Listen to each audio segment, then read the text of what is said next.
யாருக்காக பாக்குறீங்க? கண்டிப்பா சார் விஜய் சேதுபதி சார் தான் படம் ஃபுல்லா வர்றாரு. ஸோ அவரு படத்துல வரவே இல்லையா? நான் வரேன் சார், கிளைமேக்ஸ் சீன்ல வர்றோம். பட் இருந்தாலும் அவங்க தானே விஜய் சேதுபதி சார் டாப் 4 ஸ்டார்ல அவர் ஒருத்தர். ஓகேங்களா, டாப் 4 ஸ்டார்ல அப்ப அவருக்குன்னு ஒரு பெரிய ஃபேன் பேட்ச், பெரிய ஒரு பட்டாளமே இருக்கும் இல்லையா? சொல்லப்போனா விஜய்பதி சார் ஃபேன்ஸ் எல்லாம் நம்ம தூக்கியிருக்கோம். அவங்க ஃபேன்ஸ் எல்லாம் மடமாக்க வர்றப்ப நம்ம சீனை பார்த்துட்டு நம்மளுக்கும் எக்ஸ்ட்ரா பலம் கூடுது. இல்லம்மா, நான் ரொம்ப அதாவது நான் இவ்வளவு தூரம் வந்ததுக்கு காரணமே நம்மளோட சிம்பிள்சிட்டி தான்.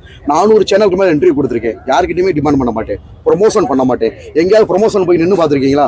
ஸோ ப்ரொமோஷன் பண்ண மாட்டேன். நம்ம நல்ல கேரக்டர், நல்ல அதே சமயத்துலமா நம்மளை வந்து கேனையனாக்குறாங்க, முட்டாளாக்க ட்ரை பண்றாங்க, ஏமாத்துறாங்கன்றப்ப கண்டிப்பா நான் அவதாரம் எடுப்பேமா. அது நேச்சுரல் தானே. இப்போ லேட்டஸ்டா ஒரு சின்ன திரை நடிகை இருக்காங்க, எல்லா பேரும் அந்த பொண்ணை தப்பாவே போட்டுட்டு இருந்தாங்க. எனக்கு கோவம் வந்துச்சு. நான் போய் ஒரு கருத்து சொன்னேன், தயவு செஞ்சு அந்த நடிகை பத்தி தப்பா, யார் உலகத்துல நல்லா இருக்கா, அதை யாரும் தப்பு பண்ணாங்களோ அவங்கள விட்டுட்டு இந்த நடிகை போடாதீங்கன்னு திருவள்ளுவர் சில பரிசா வந்துச்சு.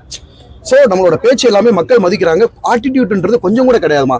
அதே சமயத்தில் நம்ம ஏமாற்றுறப்ப, முட்டாளாக ட்ரை பண்றப்ப, நம்மளுக்கு உண்டான ஒரு இடத்த ஏமாத்துறப்ப நம்ம பொங்கி எல்லாம் தானே செய்வோம்.